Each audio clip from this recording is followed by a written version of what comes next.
Welcome back. It's the Kovacs report, and we're going to talk about Batman #1 because DC is going big, really big with this one. I expect this to be an absolute tsunami of Batman come September. And to keep that tsunami building, they've announced there will be 7, probably more, but here are the first 7 retailer exclusive variant covers. Now I expect them to be very, very sought after and very expensive. So we're going to find out what's what about these covers. We're going to take a look at the art and talk about the upcoming Batman #1. Now, before that happens, don't forget, hit that subscribe button. I'd really appreciate it. And if you like the video, give it a little like at the end. So let's take a look at this article. It's from Bleeding Cool.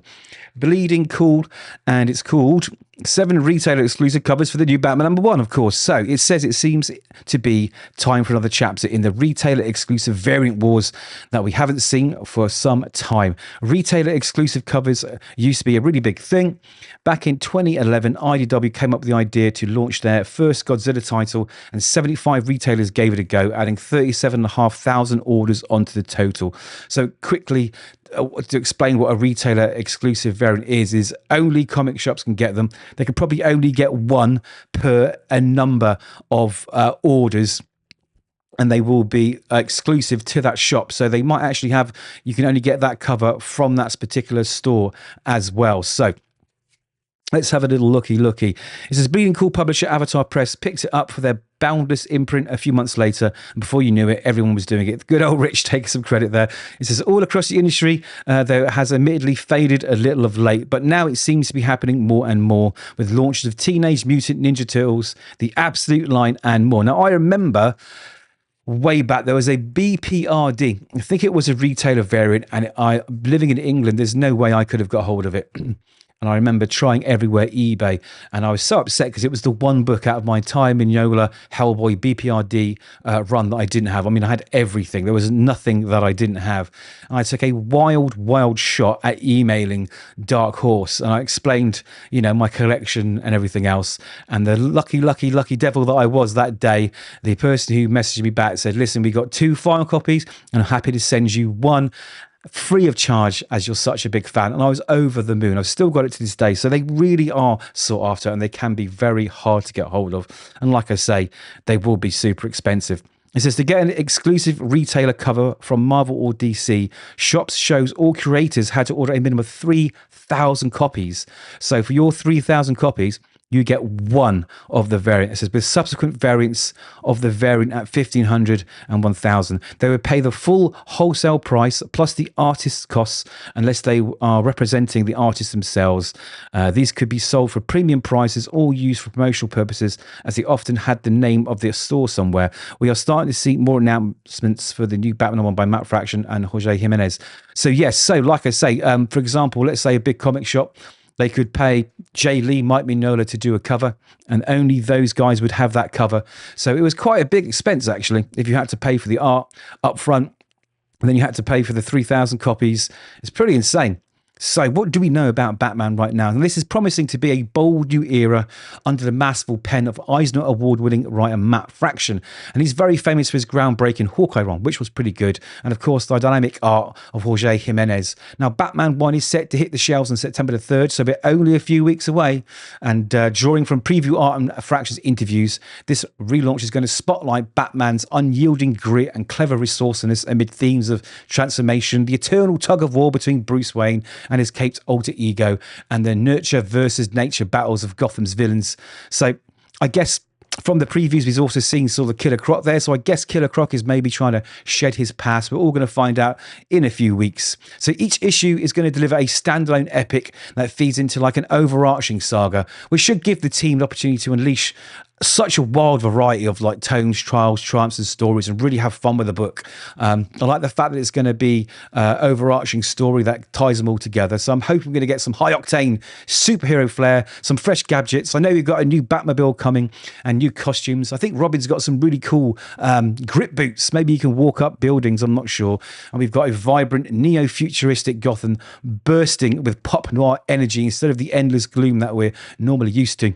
So the first arc is called Child of Fire, and it's going to thrust Batman into a fiery showdown against the shadowy arsonist, torching the city and zeroing in on Wayne Manor too. So it sounds pretty good so far. Anyway, let's look at these really cool covers. There we go. So I'm not sure which one's which. This is obviously, no, this is Panosian, and this one is by far one of my favorites. It looks incredible. I love the bats. I absolutely love them. And then we've got this one here. You know, we might be some names up there. I think this one might be Liam Sharp. This has got to be Liam Sharp, right? So I can tell. Of course, his name's in the bottom right-hand corner there. That looks really, really cool. Slightly Bolland-esque, actually.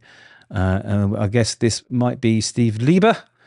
I love the retro feel. And you can see that Gotham does look very, very different. It still feels seedy, but it doesn't look as gloomy. I like all the architecture in the background showing that the city's been there for many, many, many years. I love it. Okay, we've got this one. This could be Kael Ngu, I think, maybe. It looks really cool. I love what he's done with those sort of the creases in the cape. Looks amazing. Oh, God, these are going to be hard to get hold of. And we've got this one here. I think this is Chris Stevens. Looks really, really cool. This reminds me of, I don't know why, but it reminds me of Dark Knight Returns. Very, very cool. And we got a foil version of that one as well. So those are the first covers. Not to mention this one here. I guess this one is Dave Wilkins. Looks really cool. This actually reminds me of good old... Oh, damn. My brain is absolutely going crazy here. It will come to me later, but it reminds me of another cover. Maybe it's a homage. It looks pretty cool. So there'll be two versions of that, I guess. One with and one without the trade dress. And we've got one here. Not sure who this one is, but it looks incredible. I love the shadows. Ooh, I'm sure there's going to be more. There's no doubt there's going to be more. This is going to be, I guess, for the bigger comic shops that can afford it, I think this is going to be a big money breaker. It's definitely going to increase sales of Batman #1. So no doubt, although Batman doesn't need much help to become, you know, a #1 book, this is hugely going to inflate those numbers. But, you know, let's just hope it's good. So there are all the covers. We got the solicit here just to finish off. It says a bold new era of Batman starts here. A new day dawns for the Dark Knight detective. At Eisner Award-winning writer Matt Fraction, Hawkeye, Superman's pal Jimmy Olsen joins forces with superstar artist Jorge Jimenez with Batman, Superman, or rather Summer of Superman special. For an unforgettable new era of Batman, the best superhero in comics gets a brand new first issue to kick off his new era that will test Batman and Bruce Wayne like never before. So the usual bump, nothing super exciting. But interestingly enough, it did have the names here. So let's look at these last in reverse order. So the trade dress one here, it says here that's limited to 3,000. And minimal TD is limited to 1,000. So this one's going to get 3,000 copies. This one's going to get 1,000. This Ben Oliver cover here is just going to be a straight up $20 from Midtown Comics. The other two were Alpha. I'm not sure where that comic store is. So here we go. We got Black Saber, Geek Out Comics, and Gotham Central Comics have got these covers, and then Unknown Comic Books are getting the Batman Chris Stevens version. That's a 200 trade dress and 200 full variant, so 15 or $40 2-pack. So these are quite small numbers actually for these guys. These probably are more affordable. I'm assuming that once they go on that secondary market, once the scalpers get in there, those prices are going to go 10, 20-fold. So Rolling Wave Comics, they're coming in with the $16 for the Dan Panosian version, which is really good. Rose City Comic Con have the Liam Sharp, and Rose City Comic Con Hollywood Theatre fundraising Batman #1 by Steve Lieber. So there we go. Those are the places that are doing it, and doesn't mention the breakdowns of the numbers for these, but you know what, these seem quite affordable if you can get down there, and that's your only hope really. I would suggest that if possible, contact those stores specifically and ask if you can reserve one and pay up in advance to help them with the costs. Otherwise, eBay is going to absolutely destroy your wallet if you want any of these books. Anyway, that's it. I'm really excited for this book. You know, more than I thought I would be. I mean, I love Batman. He's the biggest part of my sort of DC love. So I'm just a bit nervous nowadays with new #1s. I know you know what I mean. But anyway, those are my thoughts. Let me know if you're going to pick up any of the covers. Let me know how excited you are for Batman #1. Hopefully, we'll catch you in the next one.